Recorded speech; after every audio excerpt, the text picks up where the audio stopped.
দীৰ্ঘদিনৰ বিৰতিৰ অন্তত ৰাজপথলৈ ওলাই আহিল সংখ্যালঘু ছাত্ৰ ইউনিয়ন। সংখ্যালঘু ছাত্ৰ ইউনিয়নৰ লখিমপুৰ জিলা সমিতিয়ে মঙলবাৰে সাব্যস্ত কৰিলে প্ৰতিবাদী কাৰ্যসূচী। উপায়ুক্ত কাৰ্যালয়ৰ সন্মুখত বহুকেইটা দাবীৰে ৰূপায়ণ কৰিলে দুঘণ্টীয়া অৱস্থান ধৰ্মঘট কাৰ্যসূচী। আজিলৈকে ছাত্ৰ অনুপাতে শিক্ষকৰ ব্যৱস্থা কৰি দিয়া নাই, বিশেষকৈ আমাৰ সংখ্যালঘু মধ্যৱৰ্তী অঞ্চলত আজিলৈকে হোৱা নাই।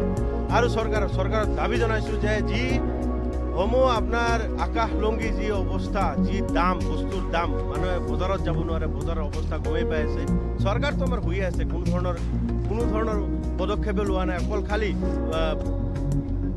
অকল খালি আপোনাৰ মিডিয়াৰ যোগে, আপোনালোকৰ যোগেদি অকল খালি ঢোলহে পিটাই আছে। আমি চৰকাৰক অনতি পলমে আমি আকাশলংঘী মূল্য বৃদ্ধিটো ৰোধ কৰিব লাগে, আমি তাৰে দাবী জনাইছোঁ।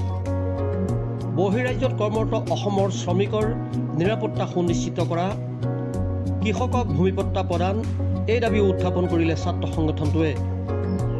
একেধৰণে সজোৰে দাবী উত্থাপন কৰিলে কিছুদিন পূৰ্বে অৰুণাচলত সন্ধানহীন হৈ থকা শ্ৰমিকসকলৰ সন্ধান দিবলৈও। চৰকাৰক দাবী জনালে যিসকল শ্ৰমিক অৰুণাচলত কৰ্মৰত অৱস্থাত মৃত্যুমুখত পৰিছে তেওঁলোকক দিব লাগে এককালীন সাহায্যও। অৰুণাচলত আপোনালোকে জানে, বিশেষকৈ 9জন শ্ৰমিক আজিলৈকে তেখেতসকলৰ কোনো সা সন্ধান পোৱা নাই।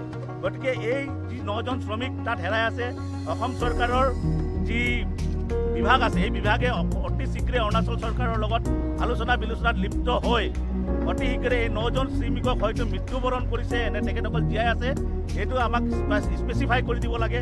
আৰু যিসকল লোক অলৰেডি মৃত্যুবৰণ কৰিছে তেখেতসকলৰ কিন্তু আজিলৈকে অসম চৰকাৰৰ কোনো এজন বিষয়াই গৈ তেখেতসকলৰ ঘৰত এটা খবৰো নল'লে। আমি আজিৰ এই কাৰ্যসূচীৰ জৰিয়তে অসম চৰকাৰক জনাব বিচাৰিছোঁ যে যিসকল লোকে পেটৰ তাৰণাত গৈ